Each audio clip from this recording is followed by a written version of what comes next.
বিসমিল্লাহির রহমানির রহিম। প্রিয় শিক্ষার্থী এবং আপনারা যারা দেখছেন ও শুনছেন, সবাইকে বেলকুচি সরকারি কলেজের পক্ষ থেকে স্বাগত জানাচ্ছি।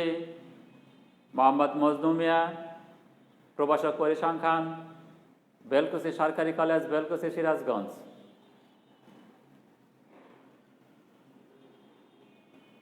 প্রিয় শিক্ষার্থী, আজ আমি দেখাবো উচ্চ মাধ্যমিক পরিসংখ্যান প্রথম পত্রের 6ষ্ঠ অধ্যায়ের বিস্তারের আপেক্ষিক পরিমাপ চতুর্থক ব্যবধানাঙ্ক।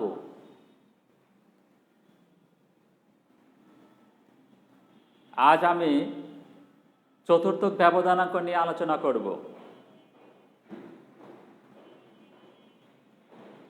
নিশ্চয়ই তোমাদের মনে আছে চতুর্থক কি, চতুর্থক ব্যবধান কি।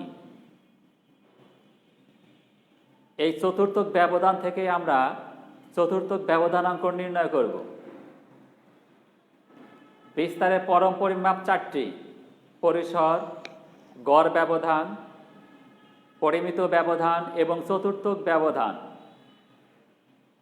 এবং বিস্তারের আপেক্ষিক পরিমাপও 4টি: পরিসরাঙ্ক, গড় ব্যবধানাঙ্ক, বিভেদাঙ্ক এবং চতুর্থক ব্যবধানাঙ্ক। কোনো তথ্য সারি বা রাশিমালার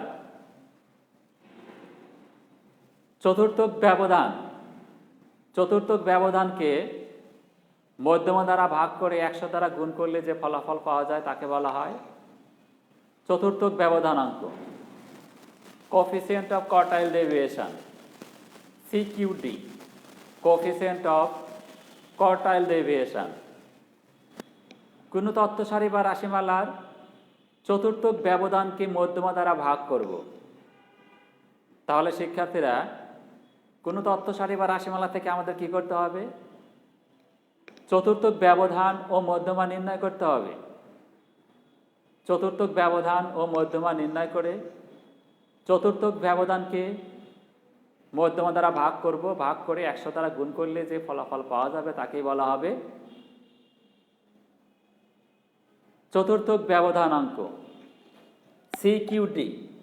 তাহলে দেখো, চতুর্থক ব্যবধানাঙ্ক coefficient of quartile deviation, CQD equal to QD divided by median into 100।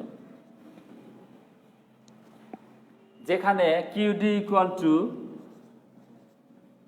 যেখানে QD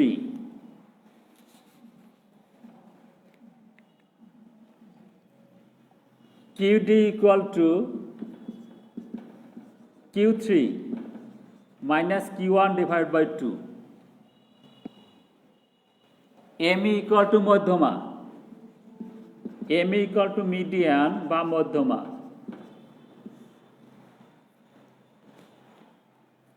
QD কোয়ার্টাইল ডেভিয়েশন, চতুর্থক ব্যবধান।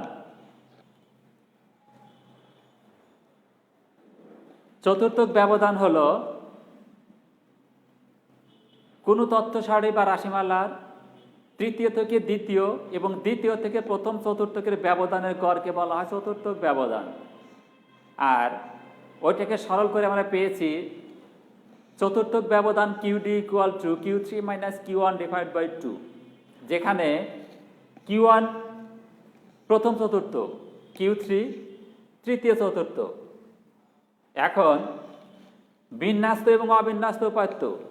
অবিন্যস্ত উপাত্তের ক্ষেত্রে first quartile Q1 equal two কত? নিশ্চয়ই তোমাদের মনে আছে। অবিন্যস্ত উপাত্তের ক্ষেত্রে first quartile Q1 equal to 1 into n plus 1 divide by 4তম পদের মান, এততম পদের মান। এবং Q3 equal to 3 into n plus 1 divide by 4তম পদের মান। আর মধ্যমা ME equal to n plus 1 divide by 2তম পদের মান, এততম পদের মান।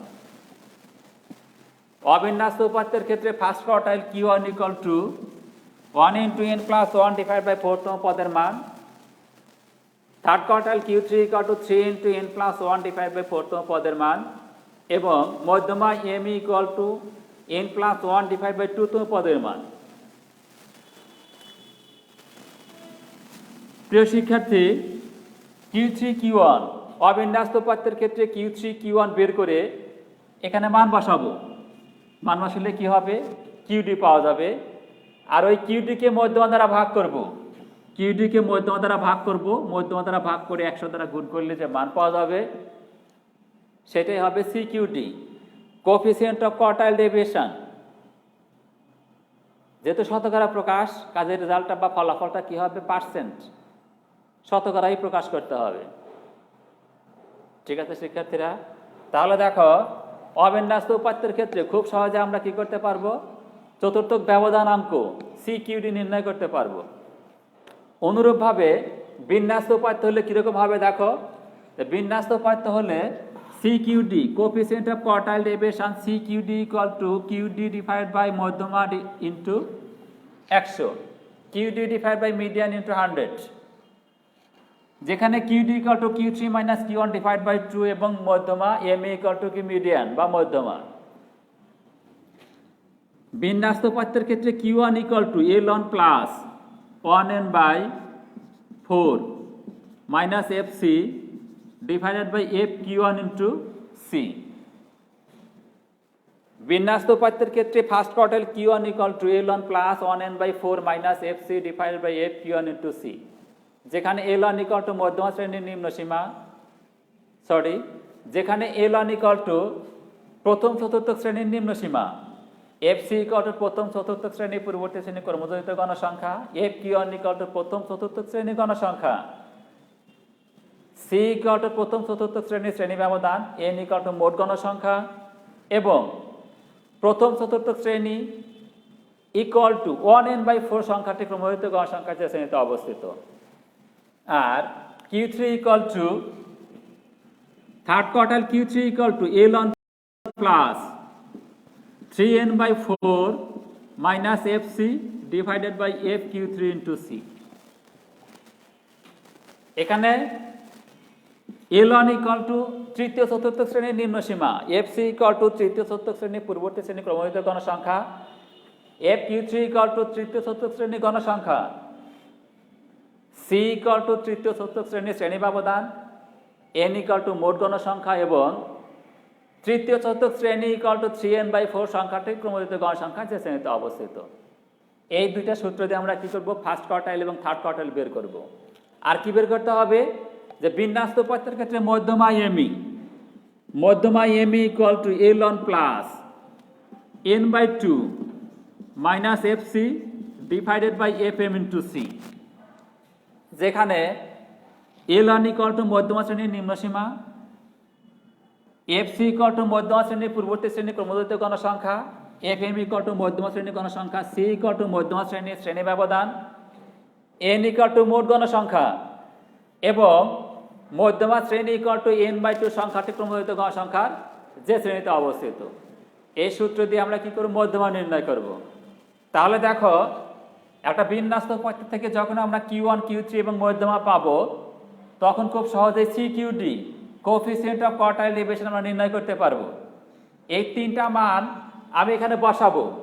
দেখো, QD equal to Q3 minus Q1 divide by 2, এই মানটা, এই দুইটা মান দিয়ে QD বের করব।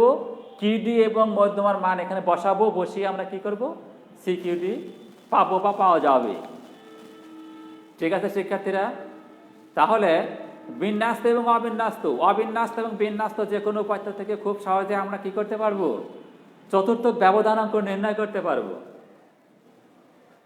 ঠিক আছে শিক্ষার্থীরা? দেখো, বিস্তারের আপেক্ষিক পরিমাপ কয়টা ছিল? তাহলে বিস্তারের আপেক্ষিক পরিমাপ হলো 4টে। 1 নাম্বারটা পরিসরাঙ্ক, 2 নাম্বারটা গড় ব্যবধানাঙ্ক, 3 নাম্বারটা হলো পরিমিত ব্যবধানাঙ্ক, এবং 4 নাম্বারটা চতুর্থক ব্যবধানাঙ্ক।